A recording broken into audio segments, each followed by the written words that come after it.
Hello, I'm Mikey, part of Team 6, and our product is the cord organizer.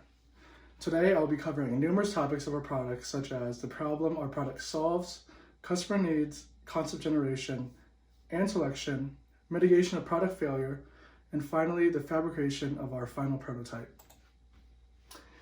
Most college students use multiple tech devices at the same time, and cord organization becomes a nuisance.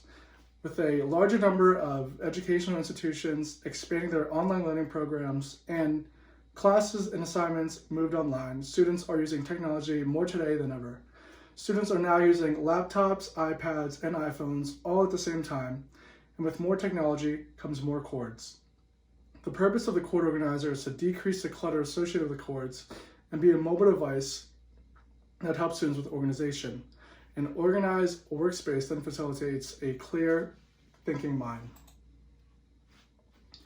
Mobility, no cord slippage, and the ability to hold varying cord sizes are the three main customer needs. Here, Team 6 was identifying customer needs and specifications for our product. Each member of Team 6 interviewed two different potential customers about the product. We inquired about whether they already use a similar device, whether they would use it, and if they have any new suggestions. The potential customers' raw statements were then translated into interpreted needs, and from the tabulated data, Team 6 reviewed the statements and interviews and determined that mobility, no cord slippage, and varying cord sizes were the main needs we need to focus on. Team 6 generated multiple solutions that met the previous customer needs. The graphic shown is a table Team 6 created to show the different number of concepts generated. On the left side of the table, the customer needs were interpreted into subfunctions, and the cells to the right of each subfunction are the possible solutions. Each of the 8 cells with potential solutions all contribute to different functionalities. The different colored lines run top to bottom and represent a different concept combination. For mobility, practical solutions were a clip, detachable magnet, and adhesive strip. For varying cord size, solutions consisted of grating hole size, interchangeable holders, and latch channel. And finally, for the no cord slippage, viable solutions were the magnetic latch lock, the friction material, and again, the latch channel. The combination of the magnet, interchangeable holders, latch channel, and locking latch was the best concept generated. For the previous concept combinations, Team 6 tabulated all potential concepts and evaluated them based off a selected criteria. Our criteria consisted of the ability of holding different size cords, if it was slim and minimalistic, if the cord slipped, the durability, mobility, and if it was expensive. After analyzing each potential combination, the winning combination consisted of the magnet, interchangeable holders, latch channel, and locking latch. The latch channel not only provides no cord slippage, but it holds the cords in place. And the graphic to the right of the table is a very early hand-drawn sketch of the cord organizer. With a selected concept combination, Team 6 could further develop our product. Next, the failure modes and effects analysis help mitigate most flaws with the cord organizer. The items from the previous selected concept combination were all analyzed.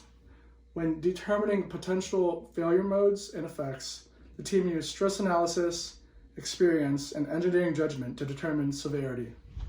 The two most severe effects for failure were the magnet and the threaded holes.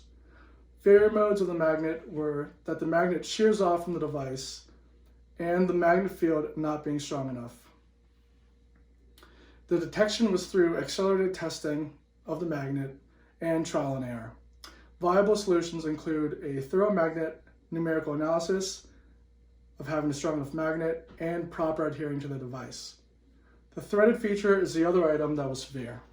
If the bolt cannot thread into the holes, the interchangeable holders cannot be used.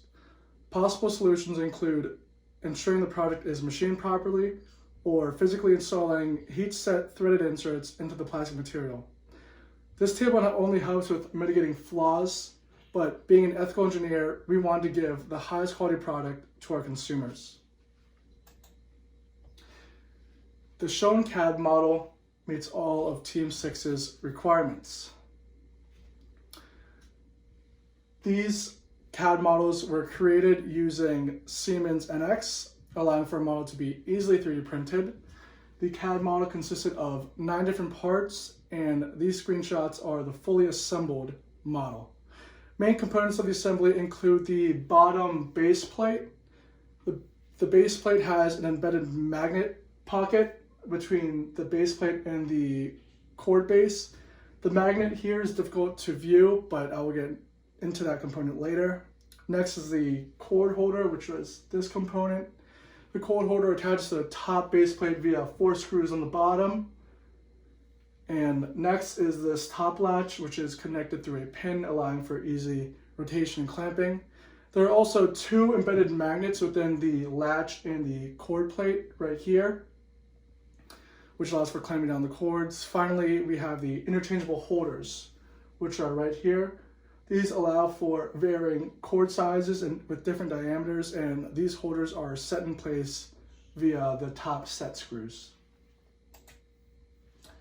Fabrication of the final prototype consisted of 22 different parts with a cost of only $3.64.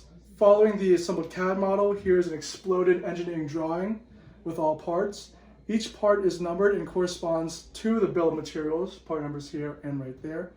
Most of the hardware was purchased through Lowe's, and the magnet was owned by team members. This drawing easily shows the magnet, which was embedded between these 2 plates. And since we only made 1 final prototype, cost of 3D printing was negligible because it's a small device and we were able to print all parts for free. However, if Team 6 wanted to ramp up manufacturing, this manufacturing cost, of course, would increase. After research, a company called Xometry gave a quote of manufacturing the device at $10 for 3,000 units. This would increase total manufacturing costs around $14. Next, I'm going to show you our final physical prototype. The final prototype is fully functional and almost ready for consumer use. As you can see, the figure on the left shows our final prototype. The CAD models were easily 3D printed and they came out very well. Again, the final prototype has 3 main functions. First is the detachable magnet that can adhere to any surface. Next are the interchangeable cord holders, also shown on the image to the left. These come with different diameters and the set screws set them in place. And last, I provided a GIF to the right demonstrating our locking latch. The latch, again, has 2 magnets right there and right there that lock into place and secures all cords. But reflecting on the design process, another iteration of changes would allow for a better product. For example, if we included magnets all along the latch channel, it would clamp down on all cords. To wrap up, I talked about the purpose behind our product and our customer needs. Next, this developed into concept generation and selection, and with the selected concept, failure modes were identified and a CAD model was created. From CAD came fabrication of a prototype, and the last step would be a final iteration to the device for further improvement. Again, my name is Mikey. Thank you guys for listening, and I hope you guys enjoyed our cord organizer. Thank you.